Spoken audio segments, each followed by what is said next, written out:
ഇന്ന് ലോക റേഡിയോ ദിനമാണ്. ടെലിവിഷനും മൊബൈൽ ഫോണും സോഷ്യൽ മീഡിയയും കീഴടക്കിയ ഇക്കാലത്തും റേഡിയോ ജീവിതത്തിന്റെ ഭാഗമാക്കി സൂക്ഷിക്കുന്ന ഒരാളെ പരിചയപ്പെടാം. കോതമംഗലം സ്വദേശിയും റിട്ടയർഡ് അധ്യാപകനുമായ CK അലക്സാണ്ടർ. ഇദ്ദേഹം കഴിഞ്ഞ 60 വർഷമായി റേഡിയോ ജീവിതത്തിന്റെ ഭാഗമാക്കിയിരിക്കുകയാണ്. സ്ഥിരം റേഡിയോ ശ്രോതാവ് എന്ന നിലയിൽ നിരവധി പുരസ്കാരങ്ങളും അലക്സാണ്ടറെ തേടിയെത്തിയിട്ടുണ്ട്. ഈ ഒരു റിപ്പോർട്ടോടുകൂടി ലൈവ് റിപ്പോർട്ട്സിന്റെ ആദ്യഘട്ടം അവസാനിക്കും. രാഖി അനൂപ് ഇനിയും ചേരും. നമസ്തേ.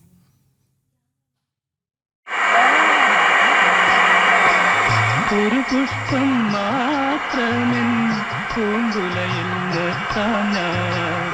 ഒടുവിൽ നീയെത്തുമ്പോൾ ആകാശവാണിയുടെ സ്ഥിരം ശ്രോതാക്കൾക്ക് സുപരിചിതമായ പേരാണ് അലക്സാണ്ടർ കോതമംഗലം. കഴിഞ്ഞ 60 വർഷമായി CK അലക്സാണ്ടർ എന്ന 83-കാരന്റെ വിശ്വസ്ത സുഹൃത്താണ് റേഡിയോ. പറമ്പിൽ പണിയെടുക്കുമ്പോഴും വിശ്രമിക്കുമ്പോഴും ഒറ്റയ്ക്കാകുമ്പോഴുമെല്ലാം വാർത്തകളും ഗാനങ്ങളും ലോകത്തിന്റെ ഓരോ ചലനങ്ങളും അലക്സാണ്ടറുടെ ചെവിയിലെത്തുന്നത് റേഡിയോയിലൂടെയാണ്. റേഡിയോയുമായി ബന്ധപ്പെട്ട ഏതറിവും അലക്സാണ്ടർക്ക് മനഃപ്പാഠമാണ്. 60 വർഷത്തോളമായി ഞാൻ റേഡിയോ ശ്രോതാവാണ്. എന്നും റേഡിയോയിൽ നിന്ന് കേൾക്കുന്ന നല്ല നല്ല കാര്യങ്ങൾ പഠിച്ച് മറ്റുള്ളവർക്ക് പറഞ്ഞു കൊടുക്കുകയും പ്രാവർത്തികമാക്കുകയും ചെയ്യുന്നു. റേഡിയോ ശ്രോതാവ് എന്ന നിലയിൽ 1980-ൽ ലാഭകരമായ കോഴി വളർത്തൽ എന്ന കൃഷിപാഠ പരമ്പര ശ്രദ്ധിച്ചതുകൊണ്ട് 1ാം സമ്മാനമായിട്ട് ഒരു റേഡിയോ എനിക്ക് സമ്മാനമായി കിട്ടി. അത് കേന്ദ്രമന്ത്രി വസന്ത് പി സാറ്റയാണ് എനിക്ക് സമ്മാനം തന്നത്. റേഡിയോയിൽ നിന്ന് കിട്ടുന്ന ഒത്തിരി അറിവുകളുണ്ട്. നമ്മുടെ ആഹാരം, ആരോഗ്യരംഗം, ഡോക്ടറോട് ചോദിക്കുക, വിദ്യാഭ്യാസ രംഗം, കൃഷി രംഗം, അതുപോലെ ലളിതഗാനങ്ങൾ, ശാസ്ത്രീയ സംഗീതം, ഇതെല്ലാം റേഡിയോയിൽ നിന്ന് കേട്ട് ഞാൻ മനസ്സിലാക്കിയ ശേഷം അത് കുട്ടികളെ പഠിപ്പിച്ച് അവരെ മത്സരത്തിൽ പങ്കെടുപ്പിക്കാറുണ്ട്. റേഡിയോ പരിപാടികൾ കേട്ടുകൊണ്ടാണ് അലക്സാണ്ടറുടെ ഓരോ ദിവസവും തുടങ്ങുന്നത്. രാത്രി 11-ന് പരിപാടികൾ അവസാനിക്കുന്നതുവരെ റേഡിയോ ഒപ്പമുണ്ട്.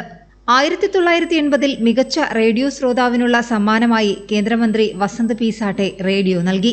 അങ്ങനെ നിരവധി പുരസ്കാരങ്ങൾ റേഡിയോ ശ്രോതാവെന്ന നിലയിൽ അലക്സാണ്ടറെ തേടിയെത്തി.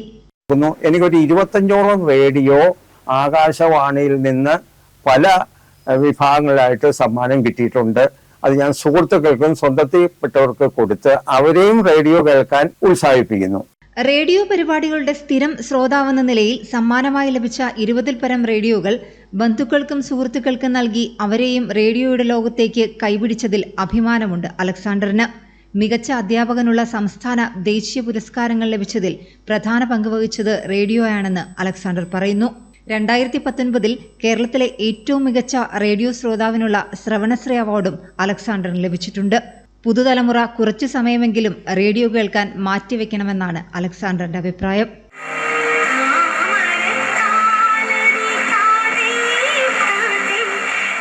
ജനം, കൊച്ചി.